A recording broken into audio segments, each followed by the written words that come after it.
I'm all wrong again.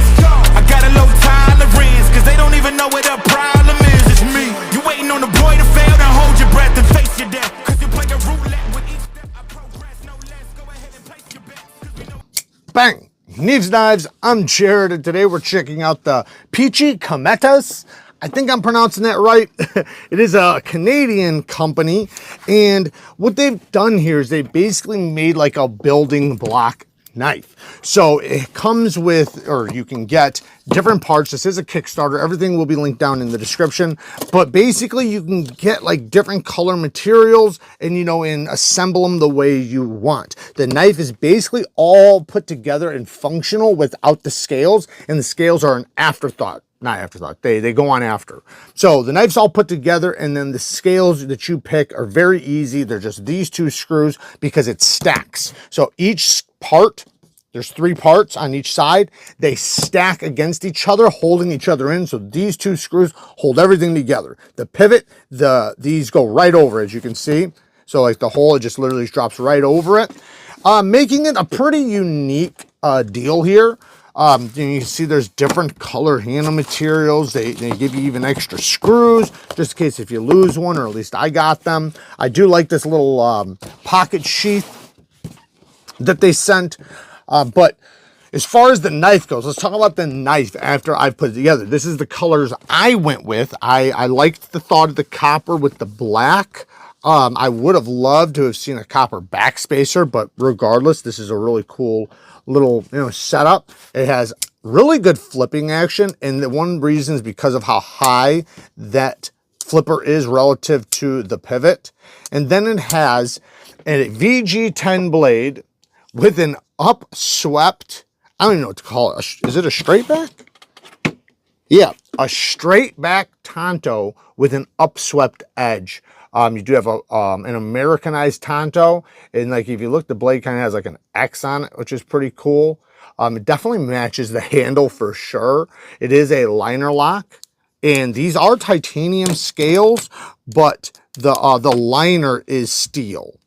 So, and the liner is screwed in, yeah, screwed in secondary. So it is a sub liner lock. Access to the liner, before you put the scales on, it feels like it's going to be tight. But then once you get the scales on, for some reason, it's like it works really well. I don't know. Maybe that was just me. But yeah, you can see it is pronounced. So you got a little tab there. You can easily get past the detent too. Detent is nice and early. So very, very easy to get past that detent. I love that. I always appreciate that. In the hand, it's a little awkward. You know, it's sharp around the corners down here. It's definitely not a comfortable knife, but it's not really going for that, I don't think. So I don't want to beat it up for something it's not trying to be.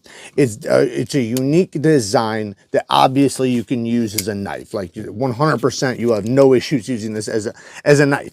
You can choke up really nice, just right up to that edge if you want to. Pinch grips are going to be good. You could turn it around and cut straps. Gas station knife fighting grip will even work, you know, but like I said, it's just not the most comfortable knife, but it's not trying to be. This isn't trying to be a work knife or anything like that. It's a stylish EDC knife, and I can appreciate that. A little bit artistic, you know, which is cool. You know, I don't think all knives need to be one thing or another, so I appreciate things like this. Now, it's not really my style though. It's definitely not something that appeals to me visually.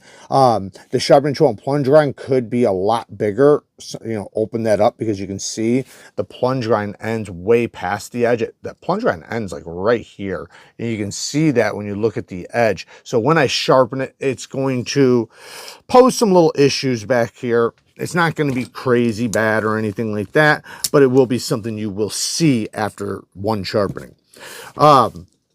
Very smooth on the drop. You know, I can tell it is riding on bearings, which is cool. VG10 budget steel. So, well, mid-grade steel, but budget prices. So good steel, good edge retention, good corrosion resistance, plenty of toughness. Yeah, it's a good steel. It's very similar to AUS. So you can go AUS 10, 10CR or VG10, very, very similar to one another. Some negatives though, really quick, you know, as far as like actual negatives, because I don't think being not my style or something is not a negative. That I can't say that's a negative because everybody has a different style. I don't review knives just for me, I review them for everybody. So this could be your style and could speak to you. And I would understand it because it is wicked, you know, and I'm into wicked.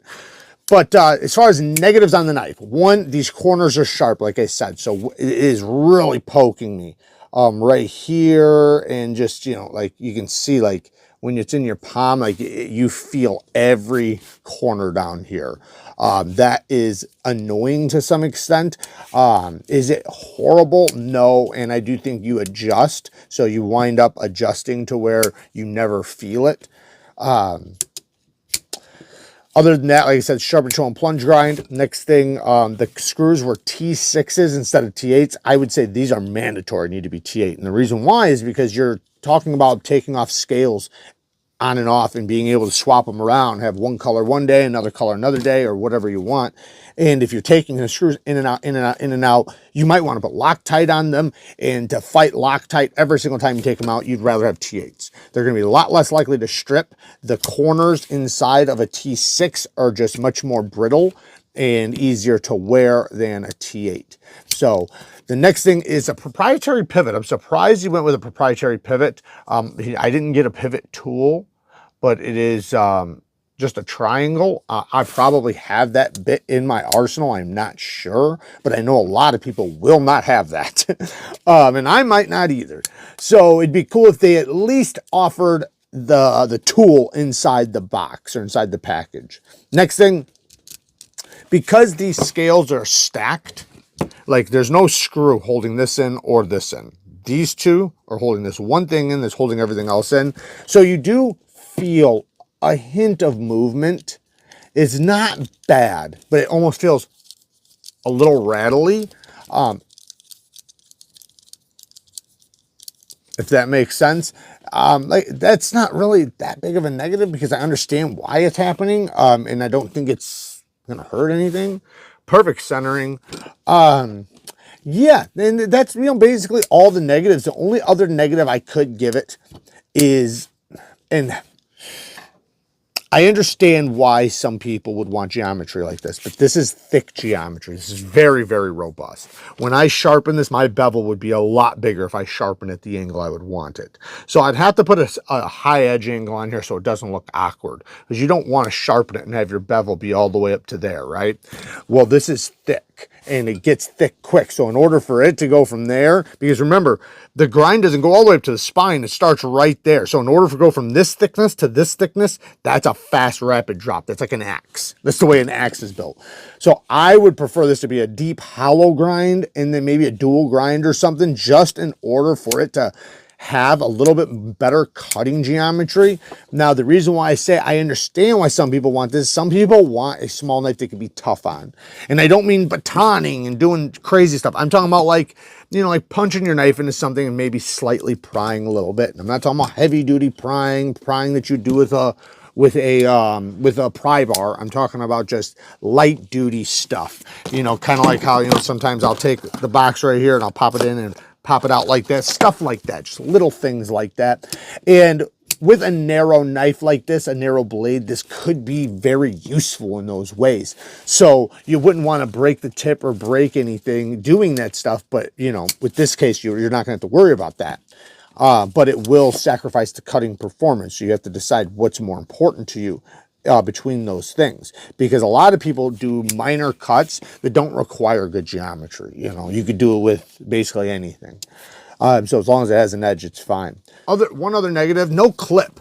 I wish there was a clip. I know somebody was sitting there like, why doesn't it have a clip? I'm talking about it now. I almost forgot. But I wish that there was some sort of way that a clip could have been wedged into here too. You know, maybe wedge it underneath these, like put two little cuts underneath and have it wedge underneath and then sit over the top. You could do it on both sides pretty easily and you wouldn't even see it. So if you wanted to take the clip off, you could. Not sure how well that would work, but it might, I don't know. But something I probably would have done personally, because I prefer a clip over a slip. But some people do love the slips, and I know in Canada, their laws and rules and stuff are very, very different than us in the United States. So there you guys go. Work hard, stay tough. Till next time, peace.